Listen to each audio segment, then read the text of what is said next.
Hoje é a quarta parte dessa série, o Deus da Honra. Dissemos, na primeira mensagem que o contexto honra, a palavra honra, dependendo do contexto do texto, ela tem vários significados. E mais uma vez os textos que nós vamos ler, vamos observar isso. O primeiro texto que gostaria de trabalhar com os irmãos está lá na Epístola de Paulo aos Romanos. Romanos, você vai abrir a sua Bíblia em Romanos capítulo 2.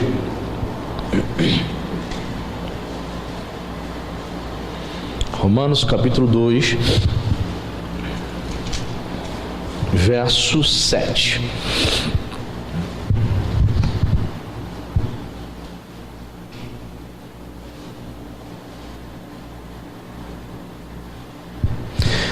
Romanos 2,7 diz assim a palavra: a vida eterna aos que, perseverando em fazer o bem, repita comigo, perseverando em fazer o bem, procuram glória, honra e incorruptibilidade. Amém? Vida eterna, resultado, você vai obter vida eterna se você perseverar em fazer o bem e se você procurar glória, honra e incorruptibilidade. Ok? Os verdadeiros cristãos buscam esta honra. Esse tipo de honra aqui refere-se às coisas espirituais. O apóstolo Paulo está dizendo que o verdadeiro cristão, ele deve buscar essa honra. Esse tipo de honra aqui, referindo-se aos valores, às virtudes espirituais, é diferente daquela honra que nós comentamos na semana passada, que é aquela honra que busca a glória do mundo, que busca elogio, que busca tapinha nas costas. Não é essa. Essa aqui refere-se às questões eternas, atemporais. Ok? Escrevi o seguinte no meu esboço: esses crentes procuram a glória do céu, a honra oriunda de Deus, a incorruptibilidade que aponta para a ressurreição do corpo. Fazer a vontade de Deus persistentemente vai resultar nessas coisas, nesta honra, na vida eterna. O apóstolo João, escrevendo na sua epístola, 1 João 2,17, ele vai dizer que aqueles que fazem a vontade de Deus permanecem eternamente. Não é segredo, é revelado. Para permanecer eternamente, para obter a vida eterna, é necessário diariamente lutar contra a sua própria vontade, para fazer a vontade de Deus. É todo dia, irmãos, é todo dia. Você acorda já com o coração determinado: hoje eu preciso fazer a vontade de Deus na minha vida. O dia tem 24 horas para todos, e dentro dessas 24 horas você precisa estar ligado, você precisa estar concentrado em fazer a vontade de Deus. Eu não sei, você que dirige talvez já tenha se distraído no trânsito. Você já se distraiu no trânsito? Às vezes você está pensando nos problemas, nas contas, você está dirigindo, e você está tão distraído, está no automático, você está no piloto automático mesmo, está dirigindo ali e você percebeu o sinal estava vermelho e você... Ou seja, se ali fosse um cruzamento perigoso, você teria causado um acidente porque você estava distraído. Já aconteceu isso comigo. Tão distraído, às vezes pensando, às vezes conversando, e quando já estava em cima do sinal vermelho, eu consegui frear. Falei: Jesus, se fosse um cruzamento mais perigoso, eu teria sofrido um acidente.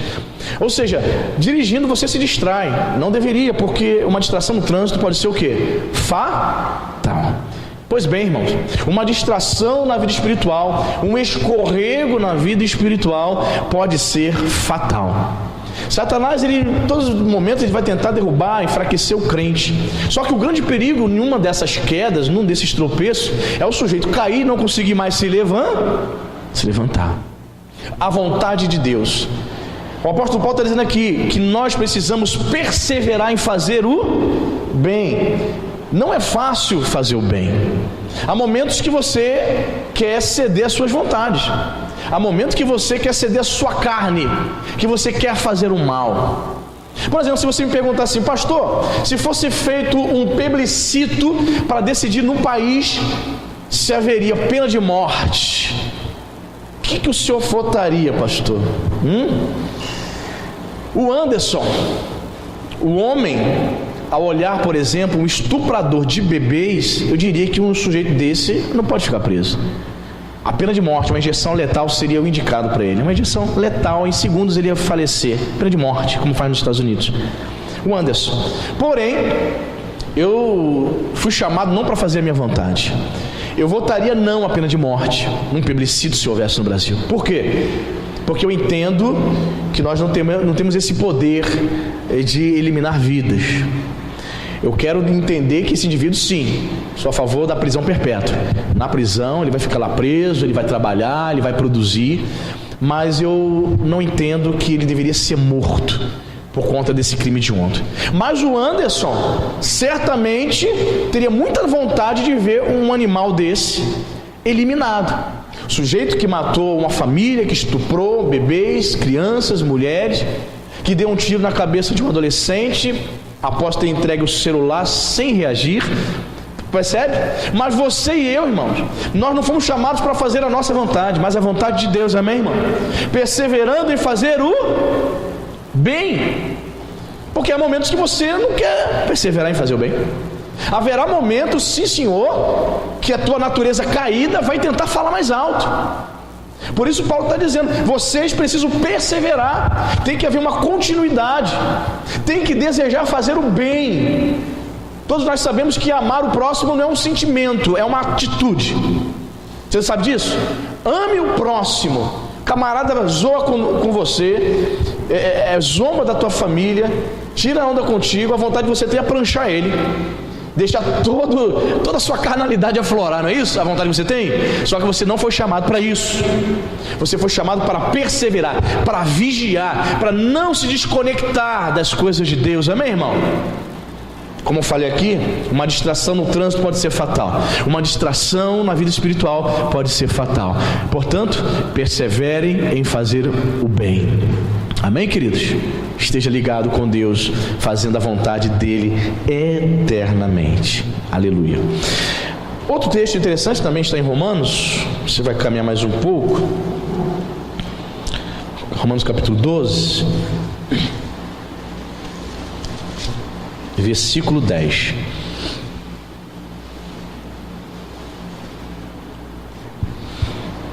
Romanos 12, 10. É isso? É isso. Diz assim, Romanos 12, 10. Amai-vos cordialmente uns aos outros com amor fraternal. Repita comigo, preferindo-vos em honra uns aos outros. Amém? Preferindo-vos em honra, essa é a determinação do Espírito Santo para nós. Devemos amar cordialmente os irmãos e devemos honrar uns aos outros. Então aprenda aqui alguns princípios. Quando a Bíblia diz que eu devo honrar o meu irmão, eu aprendo alguns princípios. Quais são? Muitas vezes, para que você possa honrar o irmão, será necessário você sacrificar os seus próprios interesses. É da natureza caída humana o egoísmo. É da nossa natureza buscarmos os nossos próprios interesses. Cuidar da sua própria vida e que o irmão se exploda. É a natureza humana. Só que a palavra de Deus diz que devemos amar o irmão, nos importar com ele e às vezes sacrificar os nossos próprios interesses por amor ao corpo, por amor ao irmão. Amém? E muitas vezes anular-se para termos uma boa convivência com o irmão.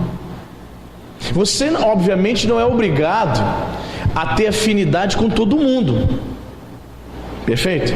Mas você tem que se esforçar para ter boa convivência, para honrar o irmão.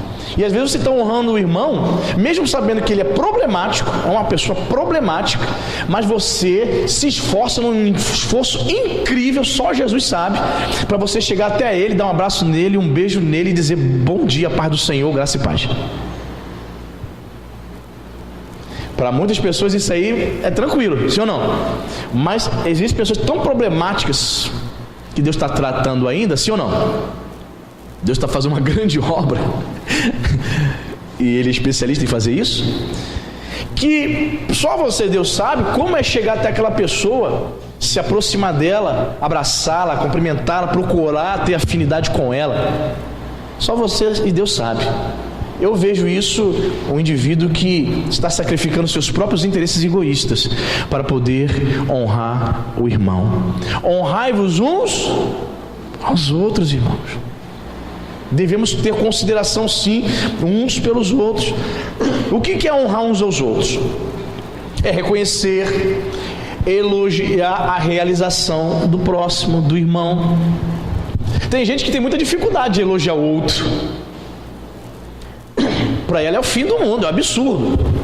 Diz assim: José, graças a Deus, Deus te abençoe, porque você está fazendo um trabalho de excelência na filmagem aqui das mensagens. Tem pessoa que tem muita dificuldade. Eu não vou elogiar ele não, senão ele vai ficar orgulhoso. Reconhecer o bom trabalho é honrar o irmão. Amém, querido? Estava até comentando com o José. José perguntou assim: pastor, o que você está achando das filmagens, dos cortes, da edição? Porque são duas câmeras, tem aquele momento que tem que cortar para cá, corta para lá, corta para mim, corta para... né? Aí eu falei: você está ok, porque o nosso canal tem 226 inscritos e temos duas câmeras gravando com uma boa edição, com bons cortes. Eu estava assistindo, por exemplo, o canal do Paulo Júnior. Ele tem quase 1 milhão de inscritos no YouTube, né? E ele usa duas câmeras também, como nós. E o irmãozinho que está filmando lá, às vezes esquece de cortar, de fazer o corte. Acho engraçado que o Paulo Júnior ficou quase 30 minutos pregando e a câmera só no centro assim. Depois do minuto 30 e pouco, a câmera da direita cortou. Eu falei: o irmão esqueceu de fazer o corte, dormiu no ponto. Tem esse time também, né? Eu falei: Cíntia, se o Paulo Júnior tem quase 1 milhão de inscritos, ele só tem duas câmeras, estamos muito bem com 226 inscritos e duas câmeras de qualidade filmando as mensagens para a glória de Deus, amém? Então, queridos, nós percebemos isso, que honrar uns aos outros é muitas vezes reconhecer e elogiar a realização do outro. Você tem dificuldade em elogiar o outro? Então você está com dificuldade de honrar o teu irmão. Você tem dificuldade de elogiar a pessoa, de dizer: você fez um bom trabalho, Deus te abençoe. Olha, irmão, que maravilha. Quando a pessoa tem dificuldade de elogiar o outro, de honrar o outro, desperta um sentimento que nós chamamos o quê? De ciúme. Ela não quer elogiar porque ela tem ciúme. Ela era que gostaria de ter feito aquela situação, aquele episódio ali, entendeu? Então ela não vai elogiar, porque ela achava que deveria ter sido ela a responsável por fazer o que lhe foi pedido a outra pessoa, ao outro irmão. Está entendendo isso, irmão? Então a pessoa tem muita dificuldade. Ela está vendo que ela está fazendo um trabalho de excelência, mas ela nunca, jamais vai dizer parabéns, trabalho de excelência. Ela não consegue.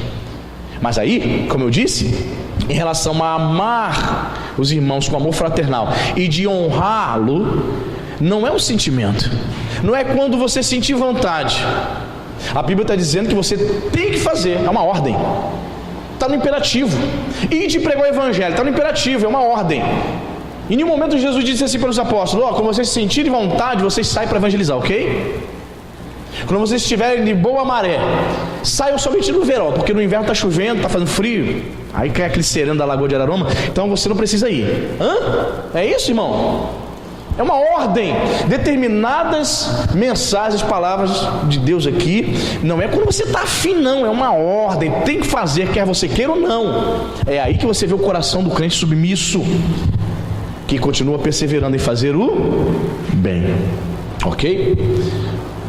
Como é que você também pode honrar? Terceiro fator aqui, como é que você pode honrar aos irmãos? Honrar uns aos outros, submetendo-se, ok? Reconhecendo essa questão da hierarquia, né? Reconhecendo o indivíduo que foi colocado como líder espiritual dele, como líder de trabalho. Tem muitas pessoas que têm dificuldades nisso. Sempre eu bato nessa tecla, porque a submissão vai manifestar naquela pessoa se ela é humilde ou não. O indivíduo que não é humilde, ele não se submete, irmão. Ele acha o fim do mundo submeter um pastor.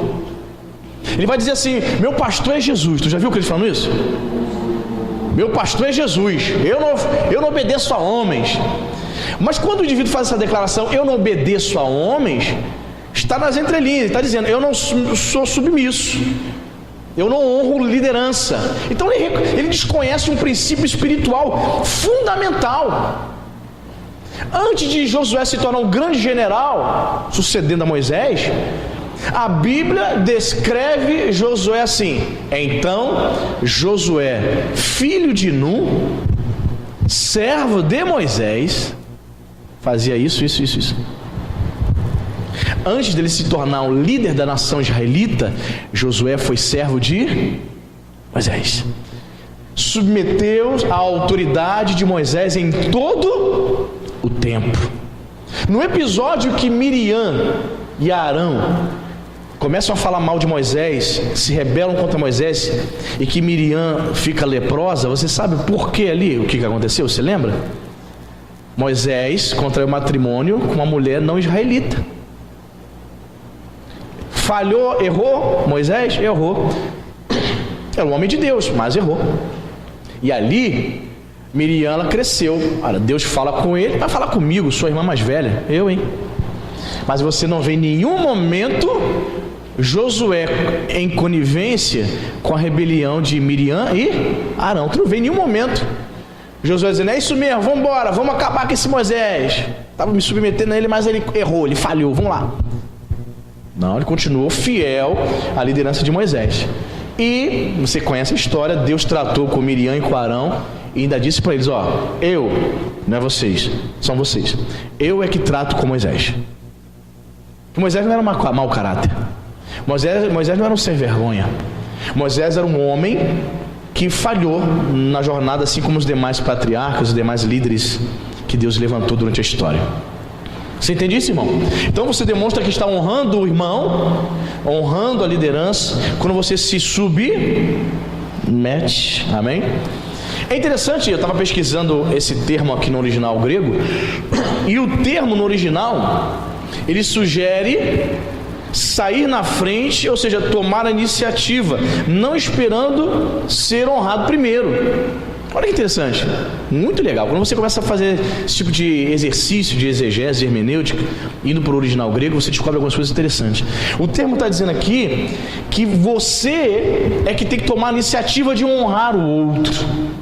Porque a nossa natureza caída, orgulhosa, vai dizer o seguinte: eu só vou honrar o irmão se ele me honrar primeiro. Quem está entendendo isso? Eu só vou fazer isso na igreja se o pastor me honrar primeiro. Eu só vou abençoar se Deus fizer isso primeiro. A iniciativa tem que partir de você. A iniciativa tem que partir de nós. Nós não devemos ficar esperando a honra dos outros, mas nós é que temos que honrar os irmãos. Quem está entendendo isso? Amém? Interessante, né? Então, honrar os outros é, muitas vezes, sacrificar nossos próprios interesses, é reconhecer, elogiar a realização dos outros. Você vê muito isso, irmãos, no meio da pastorada, hein? No meio da pastorada, um ciúme. Não digo assim, da Nova Vida específica, eu não vejo, graças a Deus, mas outros tipos de pastores, um ciúme, sabe? Um tentando detonar o outro. Não consegue elogiar o trabalho do outro, não consegue elogiar a mensagem, a pregação do outro, né? Existe isso, é a dificuldade para honrar. Você entende? Para você que não sabe, no ano de 2013 nós tivemos aqui durante um ano um pastor auxiliar, com a idade de ser meu pai, que é o pastor Isaac, com quase 40 anos de Nova Vida. Quase 40 anos como pastor da Nova Vida. Ele veio da igreja Nova Vida da Paraíba. Então ele, quando voltou da Paraíba, ele foi morar na casa dos filhos dele aqui em Cabo Frio. Aí o bispo Volney me ligou para mim e falou assim: pastor Anderson, o pastor Isaac está vindo da Paraíba. O pastor Isaac, eu conheço ele há muitos anos, foi padrinho do meu casamento. Então ele está aí em Cabo Frio e eu pedi para ele congregar aí com o senhor, tá bom? E fica aí com o senhor como pastor auxiliar. Foi em 2013, Eu falei, tudo bem. Aí eu fiquei pensando com meus botões assim, falei, meu Deus, como é que vai ser isso? Não conheço o sujeito, né? Nunca vi. Mais velho do que eu. viu o bispo Roberto McAllister nascer. O cara viu o bispo Roberto pregar, irmão. Ele falou para mim, eu estava no dia que as duas Nova Vidas se separaram. O pastor Isaac falou para mim, eu estava, pastor, nesse dia. Bispo Walter McAllister e Bispo Tito. Bispo Tito assim, falou assim, quem me segue, quem quer ficar no conselho, vem comigo. Tinha 200 pastores no dia. E o Bispo Walter, quem quiser me seguir, vem para mim. Rachou assim, ó. Foi aí que surgiu as duas Novas Vidas. Igreja cristã, igreja conselho. O pastor Isaac estava nesse dia. Tão antigo que ele é de Nova Vida. Eu fiquei assim, todo preocupado. Eu falei, Senhor, como é que é isso? A igreja não precisa de pastor auxiliar por conta de mal sustenta o seu pastor titular. Tínhamos aqui na época 42 pessoas caminhando com a gente. 40 pessoas. Eu falei, amém. Seja o que Deus quiser. Aí eu me lembro que ele chegou no domingo de manhã. Aí ele chegou todo magrinho, né? Tá, cabelo em branco, velhinho. Ele, pastor Anderson, eu falei, pois bem, pastor Isaac, muito prazer. Eu falei, muito prazer, pastor. Eu falei assim, a primeira coisa que ele falou para mim, irmãos, a primeira coisa que ele falou para mim, pastor Anderson, fique tranquilo. Fique tranquilo que eu sei tanto ser pastor titular como pastor auxiliar. O senhor vai trabalhar em paz, fique tranquilo. Ou seja, a experiência dele sabia, pela experiência, que eu poderia ficar preocupado como é que ia ser essa relação. Eu, um pastor novo, de ministério, jovem de idade, tendo que ser o pastor titular de um pastor com quase 40 anos de ministério, um senhor, cuidado de ser meu pai. Irmãos, eu vou te dizer, foi uma experiência maravilhosa, amém, irmãos? Homem de Deus. Gente, quando aquele homem ficou exatamente 1 ano aqui, o bicho chamou ele para Caxias. Ele se mudou para Itaboraí, aí ele ficou por lá. Na última mensagem dele aqui, ele estava se despedindo, aí eu chorei, irmão. Chorei porque eu me apeguei a ele. Falei, meu Deus do céu, o que Deus faz com a gente, né, irmão? Homem humilde, Jesus não me deu um fio de trabalho aqui, nenhum momento questionou minhas ordens, nenhum momento falou, o senhor tem que fazer isso aqui porque eu já tenho experiência missionária. Nenhum momento, irmão. Ele questionou. Em nenhum momento ele disse, pastor, faz assim porque eu tenho já 40 anos de pastor, eu sei, o senhor está errado. Em nenhum momento, irmão. Honra. E quando ele pregou pela última vez para ir embora aqui, ele foi honrado também. Homem de Deus. Então, queridos, certa vez eu ouvi uma frase, e é verdade. Para o sujeito ser pastor auxiliar, submeter um pastor titular, para isso ele tem que ter unção também. Porque não é fácil, não. Porque normalmente um pastor auxiliar, imagina, 10, 15 anos ali só se submetendo, surge, claro que brota no coração dele o desejo de ser pastor também de uma igreja, de implantar as ideias da cabeça dele também, de ter projetos, fazer algumas coisas que ele não faria, que outro pastor não faria, fez, ele não faria, entendeu? Até para isso, irmãos, isso é o reino de Deus, amém? Saber submeter-se e honrar uns aos outros. Amém? Muito bem. Outro texto aqui vamos trabalhar, também está em Romanos 13. Romanos 13, versículo 7. Achei muito interessante esse texto aqui, no qual o apóstolo Paulo está falando sobre prestar obediência e honra às autoridades civis, né, ao governo. Romanos 13,7 ele fala assim, ó, pagai a todos o que lhes é devido, a quem tributo, tributo, a quem imposto, imposto, a quem respeito, respeito, a quem honra, honra. O apóstolo Paulo aqui, irmãos, está dizendo que a igreja romana, ela deveria sim respeitar e honrar o governo do império. E todas as vezes que eu ouço e vejo essas ordens de Paulo para as igrejas, eu fico assim impressionado, porque sempre eu preciso lembrar os irmãos que o governador, digamos, o imperador daquele tempo, o homem que mandava e desmandava, tinha o poder da vida e da morte nas mãos, era nada mais, nada menos que o imperador Nero. Nero era um assassino, um louco. Mas diz, igreja de Roma, respeite, pague os impostos. Então você vai observar, principalmente nas redes sociais, até mesmo cristãos apregoando isto. nós temos que deixar de pagar impostos ao Estado. Estou vendo um camarada na internet falando isso. Ele tem um canal e fala: eu sou contra a cobrança de impostos do Estado, porque o imposto é roubo. O imposto está roubando o povo. Depende, né? Porque os impostos são necessários. Os impostos são necessários. Com o imposto que é arrecadado, se constrói escolas, se mantém hospitais.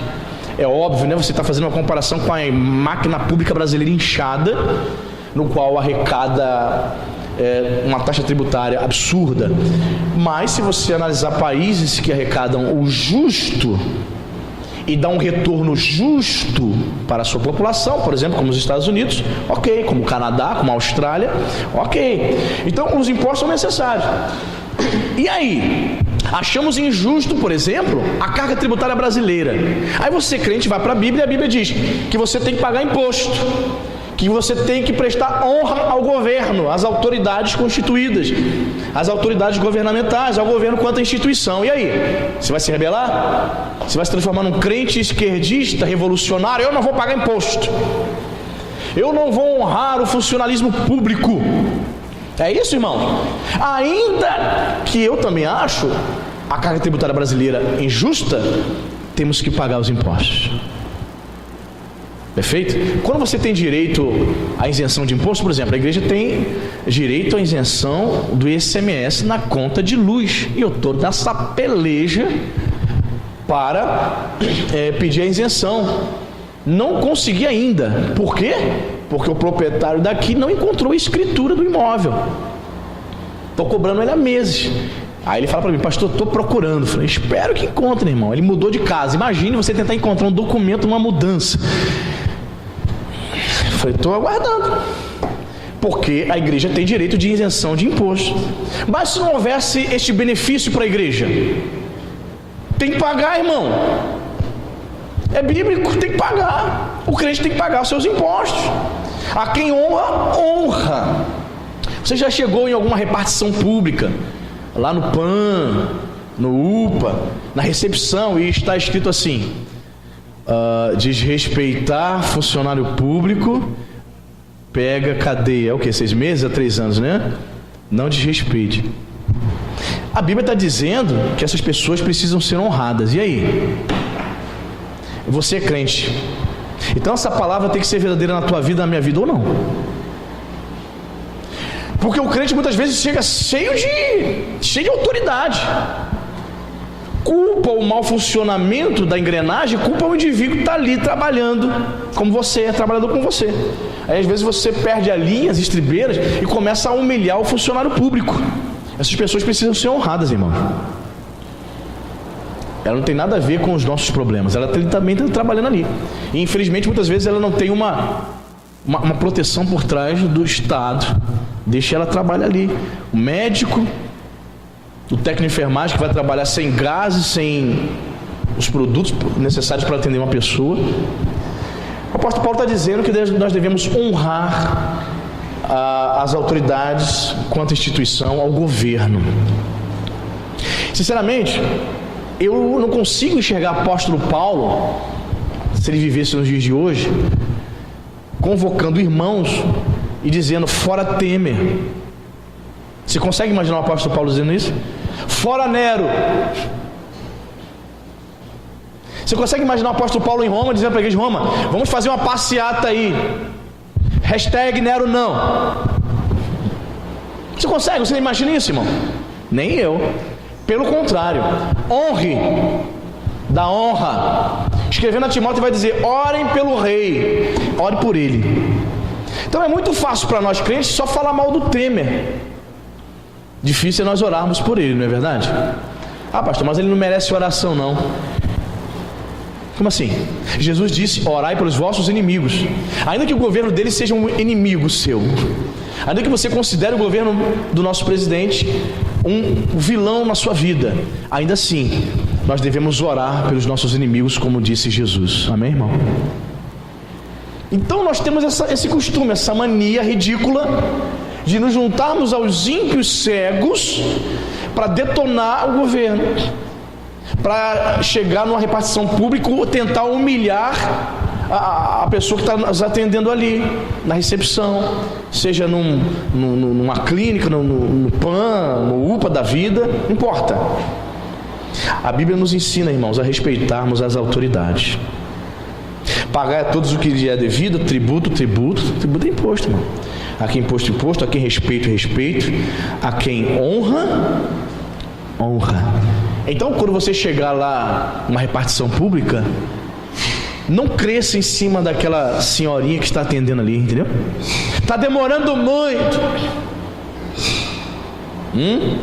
Quando você vai no Banco do Brasil,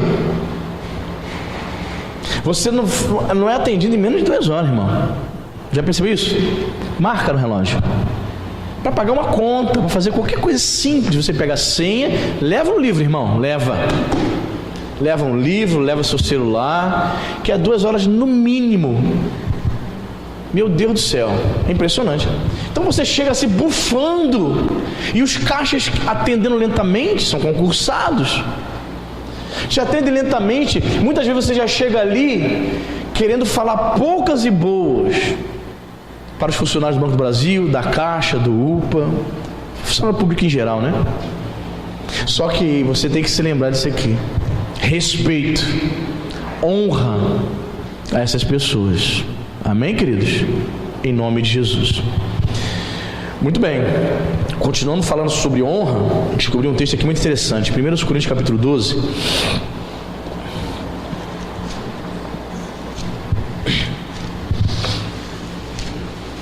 Continuando a falar sobre honra,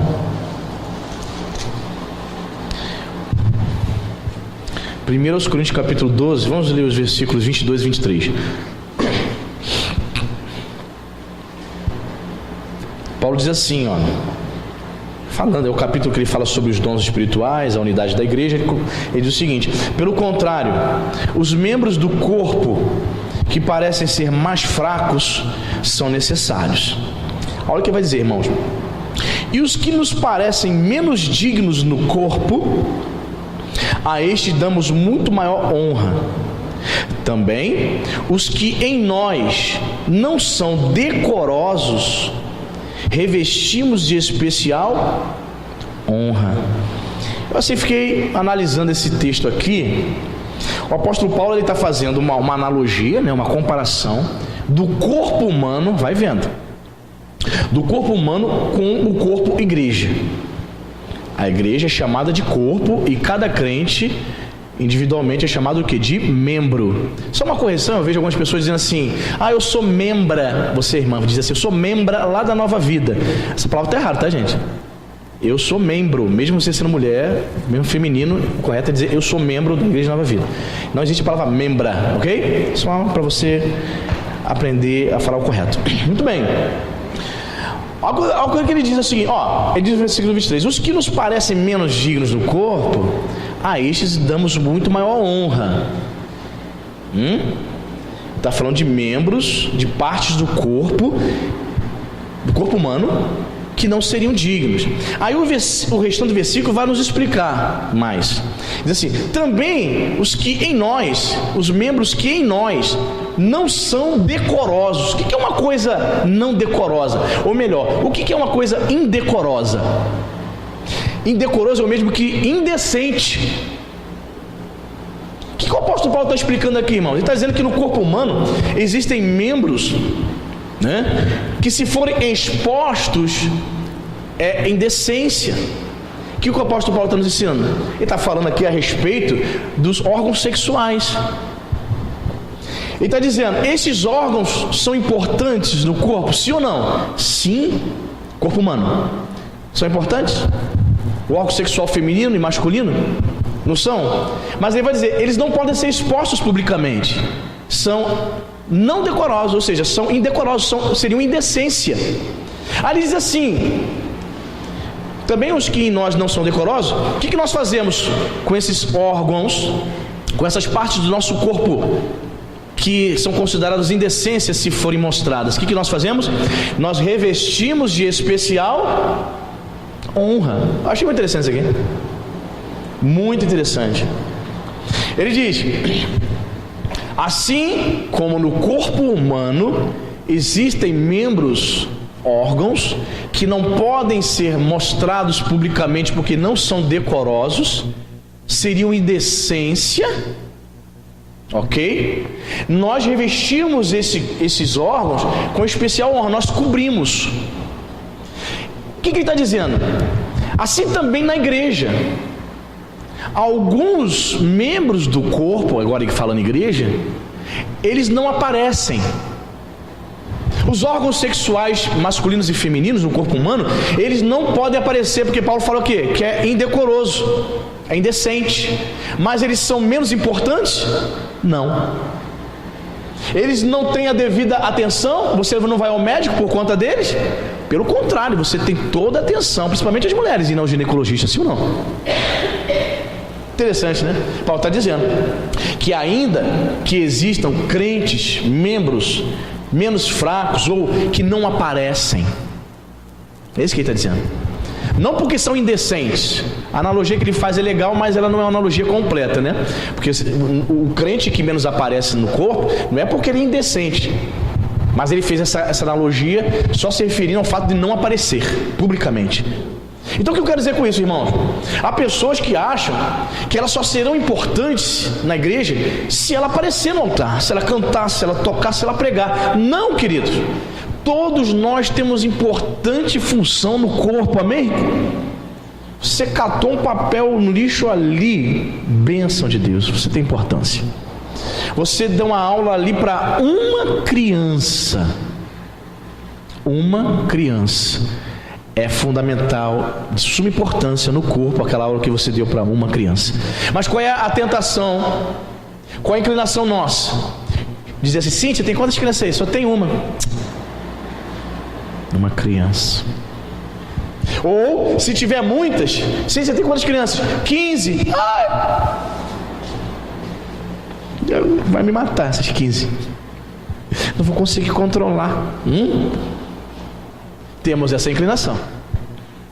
Mas Paulo está dizendo que até mesmo o membro do corpo que não aparece, que é escondido, que é revestido, ele usa aqui de especial honra, não pode aparecer publicamente, tem funções de suma importância no reino de Deus, amém, irmãos? É você que chega ali, pega uma vassoura sem ninguém dizer, vai. É você que limpa, você que faz alguma coisa. Tá vendo que está faltando papel higiênico lá, vai lá, pega o papel higiênico, coloca, repõe lá no banheiro, entendeu? Tá sujo ali, a descarga não desceu, pega um pouquinho de balde d'água, jogou, limpou. Entende isso, irmão? Tá caminhando e viu a cadeira torta. Eu tenho essa mania também, irmão, acertar a cadeira. Pode ficar torto não. Tem que ficar certinho. Tá torto esse negócio aqui, como aí? Vamos alinhar. Lá em Parque Lafayette tinha um diácono Jorge lembra, né? Zé Carlos, né?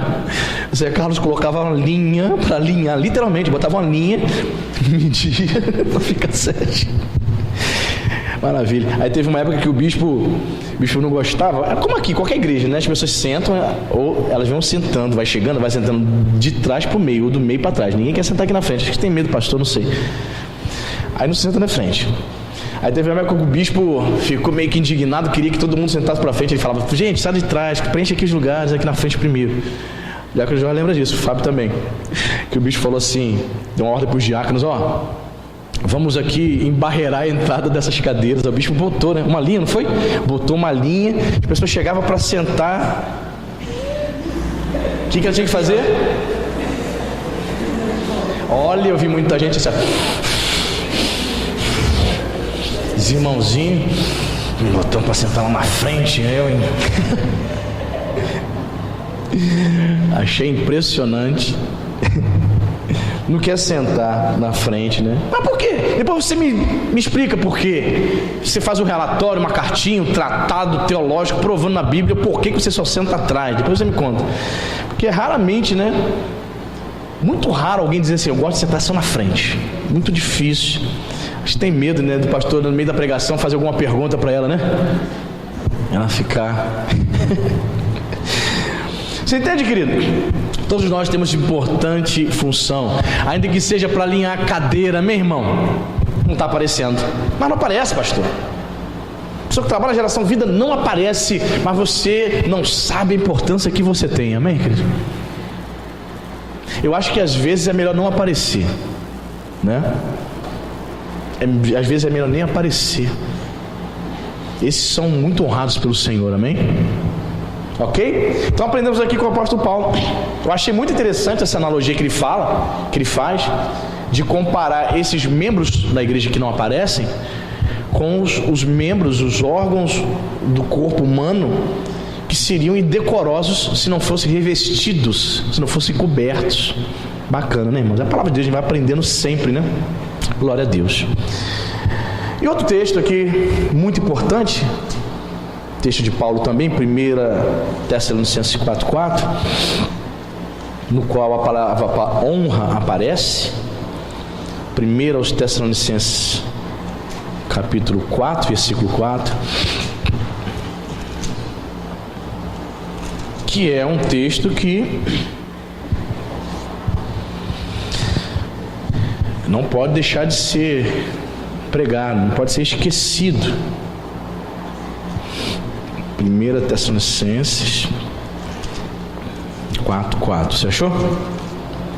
Diz assim: que cada um de vós saiba possuir o próprio corpo em santificação e honra. Tá vendo? O contexto de honra já mudou aqui. Como na primeira mensagem nós explicamos, honra aqui tem o sentido de se resguardar, de ser imaculado, né? Essa irmã é honrada no sentido de que se guarda para o Senhor, que é virgem, né? Está se guardando para o casamento. Ok? Então tem esse sentido aqui que o apóstolo Paulo nos ensina que o próprio corpo deve ser possuído. Nós temos que possuir nosso corpo em santificação, em honra. Perfeito? O versículo 3 antes ele vai dizer, pois esta é a vontade de Deus, a vossa santificação, que vos abstenhais da prostituição. Certa vez, a minha mãe não é crente, né? Aí certa vez uma pessoa chegou para ela e falou assim, uma pessoa crente, usou o linguajar de crente com a minha mãe, e ela não entendeu. Essa pessoa falou assim: fulana, você tem que parar de ficar saindo com esses vários namorados aí. Você está em prostituição, sabe disso, né? Minha mãe ficou indignada, veio reclamar comigo. Fulana tá achando o quê? Só porque vai na igreja, tá pensando que eu sou essas prostitutas que ficam lá na Praça Mauá, tá dizendo que eu sou uma prostituta, uma garota de programa. Eu falei: calma mãe, calma. O cara não soube se expressar. Eu falei: mãe, assim, porque na Bíblia, mãe, se você namora com uma pessoa e tem sexo com ela, a Bíblia chama de prostituição. Entendeu, mãe? Ela não se referiu a senhora como prostituta, garota de programa, entendeu? Que vende o corpo. Não, mas mesmo assim, eu falei: tá bom.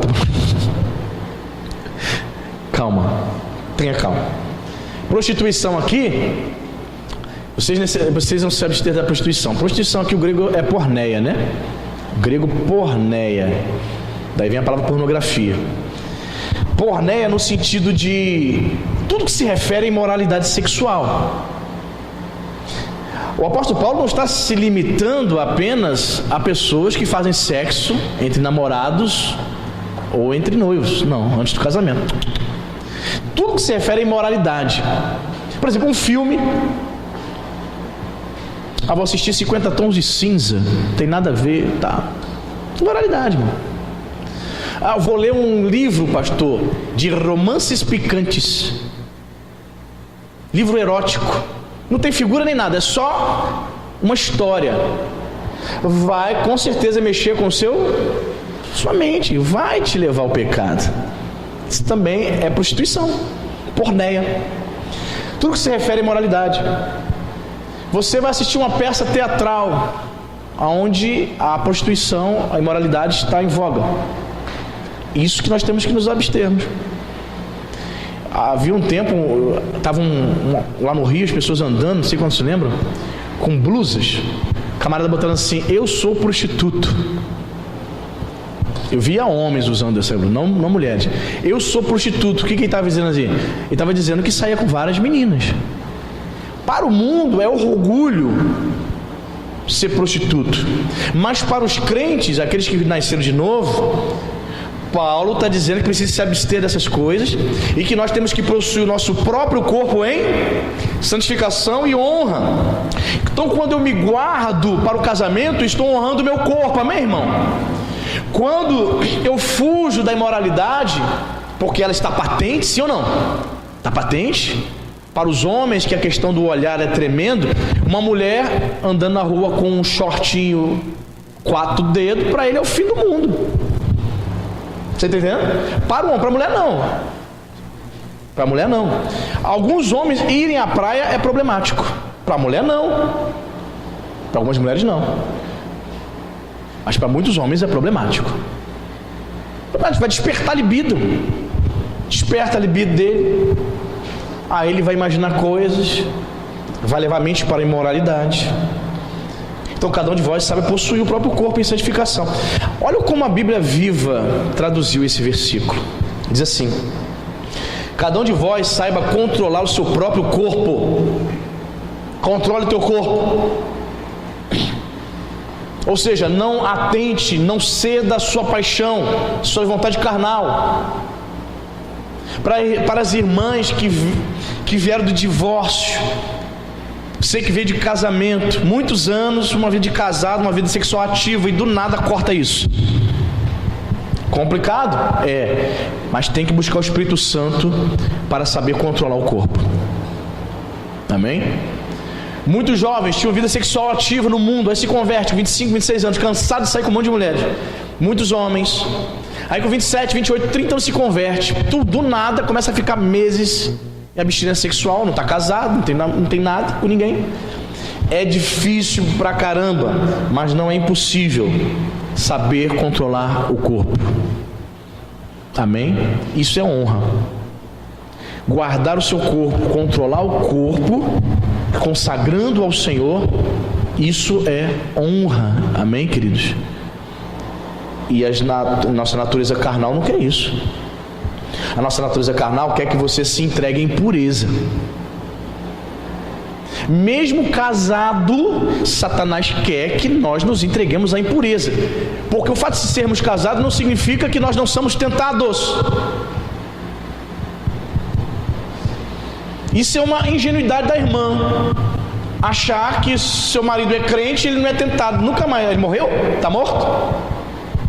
Estou dizendo, você vai andar na rua, você vai ver mulheres com roupas indecorosas, não tem como, tu está no mundo ainda. Mas é que tá. Você vai fugir disso, vai procurar guardar sua mente, vai ver um outdoor, a mulher lá fazendo propaganda das tintas Souvenir, aí a mulher biquíni, expondo todo o seu corpo, toda a libida. Está entendendo?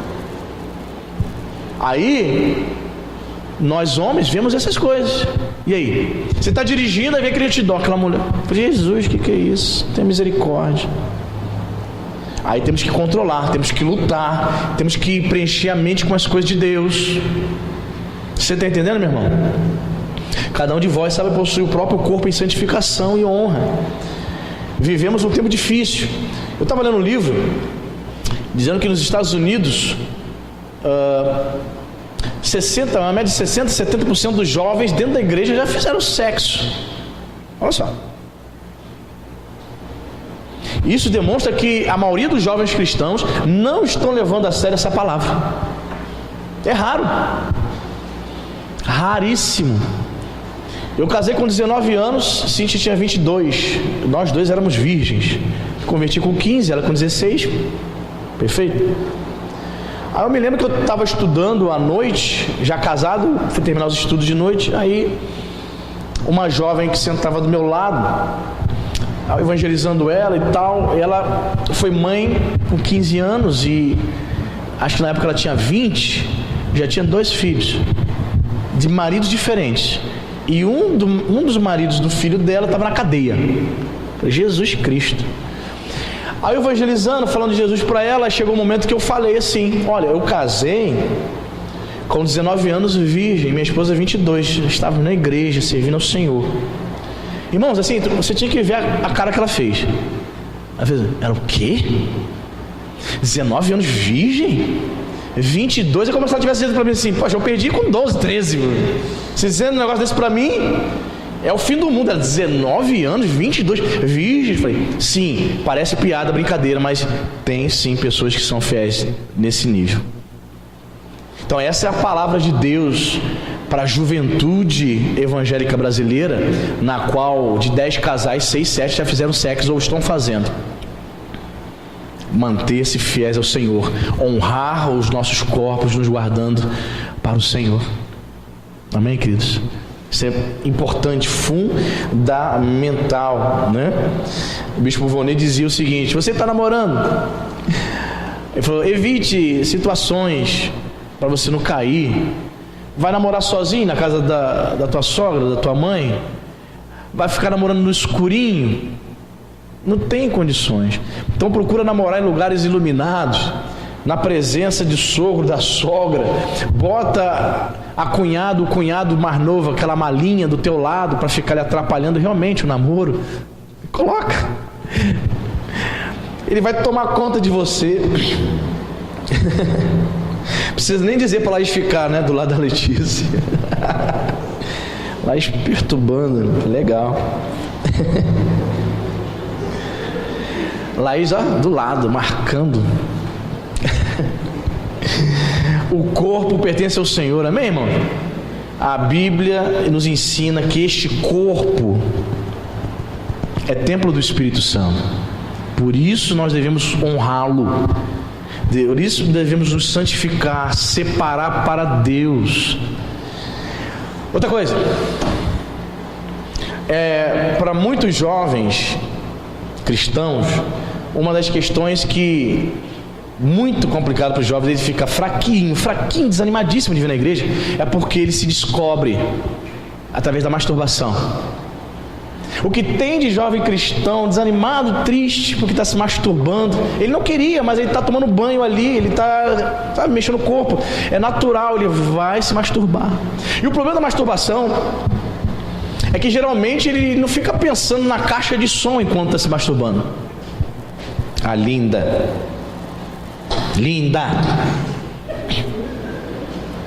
vai pensar em quê? Em mulher, em sexo. Então tem muitos jovens. Eu me lembro que eu era adolescente, eu tinha um amigo da minha idade, na época, 16, 17 anos. Aí ele estava firme ali, evangelizando com a gente. Daqui a pouco ele dava aquela sumida, 15 dias sem aparecer na igreja. Aí o pastor falava assim: cadê fulano? Perguntava para os outros amigos. E tem uns 15 dias que não aparece, pastor. O pastor, já até sei, está se masturbando. Vai lá na casa dele, falar com ele, trazer ele de volta, resgatar esse menino. Vai resgatar ele. É impureza. Mas existe, se o jovem for no médico, o médico, ele vai receber o conselho do médico o quê? Não, tem que se masturbar para poder aliviar. Esse é o conselho do mundo. Mas nós temos um recurso da parte de Deus chamado, os homens, né? Recurso chamado poluição noturna. Vocês já ouviram falar sobre isso? Não é poluição, poluição noturna. O que é isso? O jovem cristão, ele durante o sono, ele vai ejacular naturalmente sozinho. Deus dando alívio para ele, não recorrendo à masturbação, consequentemente pensando em pornografia para pecar. Entende? Existem mulheres também dentro da igreja com esse vício? Tem. Aí a jovenzinha, ou até mesmo mulher casada, vai ter que procurar ajuda da esposa do pastor, né? Me lembro que o pastor Alexandre lá de GH disse que quando ele estava em Caxias, uma senhora viúva ficava procurando ele o tempo todo. Quero conversar com o senhor. Qual o problema? Eu estou muito oriçada. Eu estou sem homem. Minha senhora, em nome de Jesus, a senhora tem que tomar banho, a senhora tem que buscar o Espírito Santo, tem que resistir, lutar, controlar o corpo, minha irmã. E ela começou só a procurar ele ficou preocupado, ele falou assim: bispo, eu vou deixar de atender aquela senhora. Por quê, pastor? O bispo perguntou. Porque ela só quer me procurar, só quer falar que está necessitada, bota uma mulher para conversar com ela, né? É o melhor caminho, né? Vai conversar com a irmã, o fogo dela vai acabar rapidinho. Está entendendo? Mas é verdade. Então, são questões, às vezes a pessoa guarda, né? O jovem não procura. Não estou dizendo jovem, o homem, às vezes vai ficar com vergonha de falar com o pastor, mas procura um irmão, né? De experiência, casado, eu estou passando por esse problema aqui. Não consigo me livrar. Vamos compartilhar, vamos conversar sobre. Que você possa ser uma pessoa no qual eu possa estar, sabe, confessando, me abrindo. Se tiver alguma recaída, eu falo com o irmão ora por mim. E vamos assim, Satanás não vai ficar me acusando, eu tentando vencer isso sozinho, entendeu? Confessa, se entregue, se abra, ok? Então essas coisas ajudam o povo de Deus a vencer. Não é um jovem só não, irmão. Se você pesquisar, muitos jovens estão assim, estão tendo essas quedas, aí fica desanimado, fica... Por quê? Porque na hora que ele vai buscar Deus domingo, vem à mente dele a acusação do diabo: você está se masturbando, só de ai. Você está na moralidade, você está na pornografia. Então tudo isso é prostituição. E o apóstolo Paulo diz que nós temos que nos abster dessas coisas. Honrar o nosso corpo, santificando ele, separando ele para a glória de Deus. Amém, queridos? Que essa palavra possa ter abençoado a sua vida em nome de Jesus. Amém? Vamos orar em nome do Senhor. Isso, feche seus olhos. Espírito Santo de Deus, somos gratos ao Senhor porque a tua palavra é poderosa, Senhor, e nos ensina o que nós temos que fazer e nos ensina o que nós não devemos fazer. Espírito Santo, continue falando conosco. A tua palavra diz que nós devemos procurar a honra, procurar a incorruptibilidade, as coisas eternas. A tua palavra nos ensina, Senhor, que devemos honrar uns aos outros, que nós temos que sacrificar os nossos interesses, que devemos elogiar, meu Pai, os irmãos, honrando.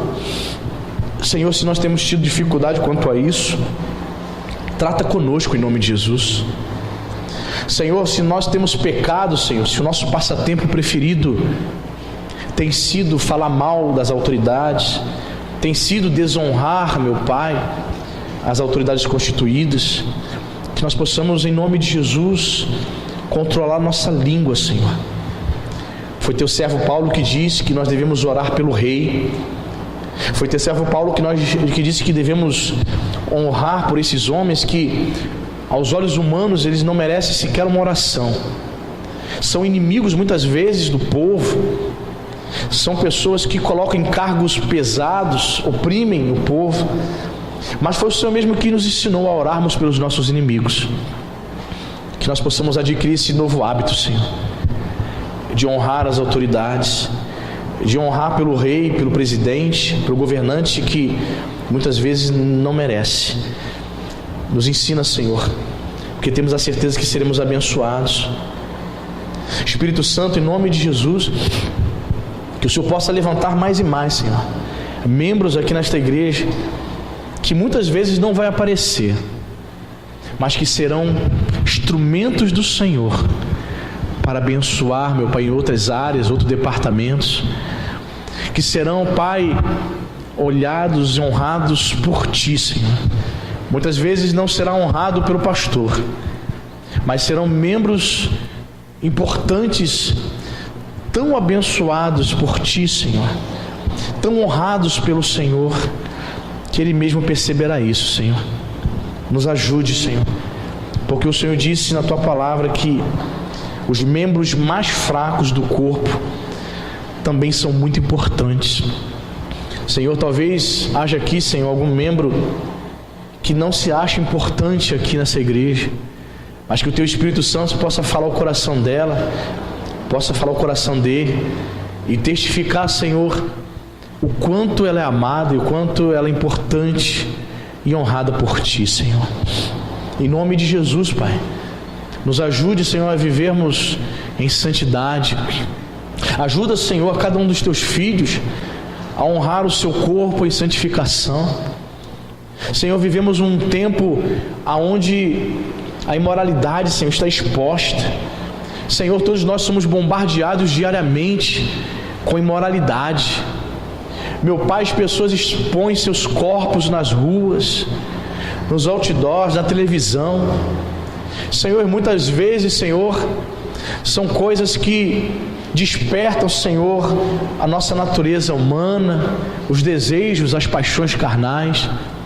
Senhor, nos ajude a nos manter, Senhor, castos. Ajude, Senhor, esta igreja a manter-se em santidade. Nos ajude a fugirmos, Senhor, das paixões da mocidade, Pai, para cumprirmos a vontade do Senhor. Em nome de Jesus, para honrarmos o Senhor com o nosso corpo. Nós não queremos oferecer, Senhor, os membros do nosso corpo, Pai, para o pecado, não. Mas queremos oferecer o nosso corpo, que é templo do Teu Espírito. Meu Pai, como instrumento, Senhor, de bênção, como instrumento de propagação, Senhor, do Evangelho de Jesus Cristo. Nos ajude, Espírito Santo. Queremos consagrar o nosso corpo a Ti. Queremos santificar, Senhor, os nossos olhos, a nossa mente, Senhor. Sabemos, meu Senhor, que muitas vezes o pecado entra através dos olhos, primeiramente. Muitas vezes olhamos coisas, Senhor, que nos fazem pensar, meu Pai, no pecado, que pode contaminar o nosso coração. Em nome de Jesus, ajude-nos, meu Pai, a não colocarmos coisas más diante dos nossos olhos. Ajude-nos, ó Deus, a olharmos somente para Cristo. Livra-nos, meu Pai, da imoralidade. Livra, Senhor, os jovens desta igreja de toda sorte de prostituição. Livra-nos, meu Pai, os casados, meu Senhor, do adultério. Livra-nos em nome de Jesus. Livra-nos como o Senhor mesmo orou, o Senhor nos ensinou na oração do Pai Nosso. Não nos deixe cair em tentação, que a nossa natureza venha a ser mortificada. Senhor, ajude, Senhor, irmãs, meu Pai, divorciadas, irmãs, Senhor, solteiras, irmãs que tiveram, Senhor, uma vida sexual ativa, já foram casadas, hoje estão sozinhas, Senhor, e como qualquer ser humano também tem suas necessidades físicas. Meu Deus, sustenta tuas servas, sustenta, Senhor, varões que são solteiros. Pai, em meio a uma geração corrupta e imoral, nos ajude a mantermos a santidade. Nos ajude a sermos castos, santos, para louvor e para a glória do nome de Jesus. Abençoa-nos, ó Deus, dá-nos um domingo cheio da Tua paz, da Tua presença. Leva-nos em paz e segurança. Te louvamos e te agradecemos por tudo, Senhor, que o Senhor realizou em nossas vidas nesta manhã, aqui nesse lugar, no nome de Jesus. Amém e graças a Deus. Amém, queridos?